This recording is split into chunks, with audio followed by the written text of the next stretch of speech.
what they're sending their girls into. It's a meat market. You are there for the purpose of somebody wanting to take you home to bed. And what happens if you say no? You don't work.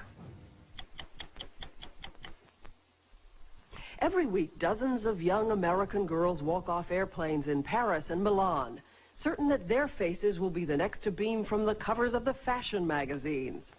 They are girls as young as 15 and 16, recruited by talent scouts or sent by their local modeling agencies, because Europe has more fashion houses and magazines, and it's easier to get that first big break there than in New York. The girls are told that they'll have a modeling agency in Europe, which will get them work and be their home away from home. They are girls like Sherry Bolts from Pompano Beach, Florida, a cheerleader who dropped out of high school and used her savings to buy a plane ticket to Europe when she was just 17.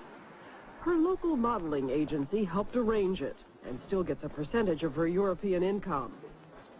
And girls like Megan Douglas, who was a switchboard operator in Washington, D.C., when her photograph won her a spot in a modeling contest. And girls like Kimberly Barker of Nampa, Idaho, whose parents took out a loan to get the money to send her to Europe and to give her a shot at the big time. Though the odds are about 1,000 to 1 that a girl will end up a successful model. A model like Debbie Haggerty, who makes about $150,000 a year, and says the top models may do all right, but it's rough for all the others trying to break through. Nasty business, and I don't think these parents have any idea what they're sending their girls into. What the parents are told by those local modeling agencies and talent scouts is that their daughters have been signed up with European modeling agencies which will take care of everything and become the girls' family abroad. How many girls are on option for this? So it's something of a shock when the girls discover that a lot of those agencies routinely take as much as 3/4 of the girl's salary. For instance, charging fees on the photographs the girls need for promotion, and ostensibly deducting taxes and Social Security, even though most of the girls are working illegally without work permits. We have to check for that. It's very confusing, though. Sylvain Cherwat is president of a fledgling models union in Paris. She's helping some of the girls bring lawsuits against the agencies to learn just where all that money goes. What happens if the girl goes to the agency and says, wait a minute, how much did the client... They never want to explain it. They just say, okay, baby, you know, we have a lot of experience and we have to pay the tax department and we have to pay a lot of things, so don't try to understand. So do the agencies really pay Social Security on an illegal work? We don't even know exactly if they pay all the amounts. I'm sure they don't pay for that. The modeling agencies also own apartments all around Paris, which they rent out to the new girls who come to town. Several girls to an apartment, and each girl paying a lot of rent. I lived in an apartment that was by no means nice. There was 4 girls living there at the time. We did have our own rooms, but the rooms were like the size of boxes. Courtney Powell is from Stoneboro, Pennsylvania. And how much was the rent? $900 a month. And you probably... $900 a month? $900 a month. That was when the franc was low, and we were each paying that. Oh, hi. Eileen Ford runs the Ford Modeling Agency in New York, one of the largest agencies in the world. She's known for the way she protects her girls. She uses the European agencies to book work for her girls abroad, so a contract with her can have a profound effect on a European agency's business. We met her at the Ritz Hotel in Paris, where she was looking for new faces. We asked her about the girls' complaints that their rent is way overpriced. I've heard that, and I know that it's true. It is true that they're overcharged for these apartments? Yeah, they're overcharged in New York, too. By the agencies? Sure. The girls say not only do a lot of agencies take financial advantage of them, sometimes they're taken advantage of in other ways, too.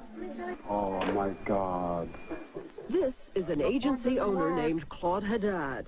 For years, his Paris agency, Mademoiselle Prestige, welcomed teenage American girls. Like other agency heads, HADDAD offered many of the new girls help with the transition, temporary housing, a room in his apartment. Nice body, huh? Do you sometimes feel you've awakened in a candy store? Not in a flower shop. I'm a gardener. They're not candy, they are flowers. And there Just smell them, that's it. You smell the perfume. And when they're staying in your apartment, Yes. you don't feel a temptation to Absolutely walk not. in on No, them? absolutely not. Not at all. Not at all. But Lorraine was 16 when Claude Haddad discovered her at a Paris street and brought her to his agency and to his house. He asked me to come to his room, and I wouldn't go to his room, so he had decided to get into bed with me in my room. And just trying to kiss you, trying to block you, you know, in a corner or against a wall or anything. And you would just keep talking and trying to squiggle out of it, you know. How many of the girls who came in told you that he had tried this sort of thing with them? All the girls I lived with had all except one. How many teenage models, Mr. Haddad, have you slept with? What do you mean by teenage? The young girls, 16 to 19. 16, almost never. Let me read you some letters. Yeah. These are letters. I have a lot of letters, too. He walked in on me while I was in the bath, while I was changing in the room, and even did things like jumping in the bed with me while I was trying to sleep. Is it true? I'm asking. No. Most of this, it's always, you know, when people say something, it's always a little truth. What's the little truth in this? Yes, a little truth. What do you mean, little truth? What is the little truth? That I hug them, that I try to flirt with them, but never more. They can say what they want. Here's some of the words they used. Sexually disturbed. Pervert. You had to sleep with him to work. He almost raped me. I cannot... What do you say, how many almost raped me? You always use almost raped me. But I'm why- quoting. But in this case, it was a 15-year-old girl.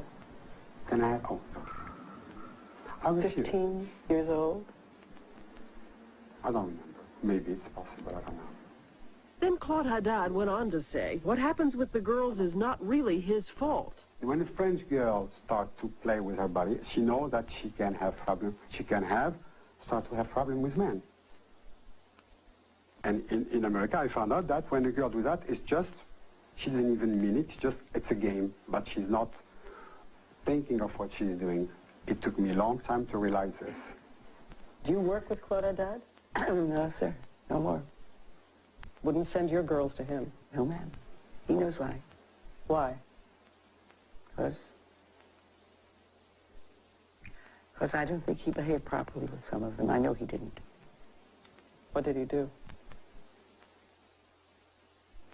No, and I know what he did. I have letters from girls telling me what he did. To me, it's just so reprehensible. Just so appalling that some old sleazebag would come along and touch a girl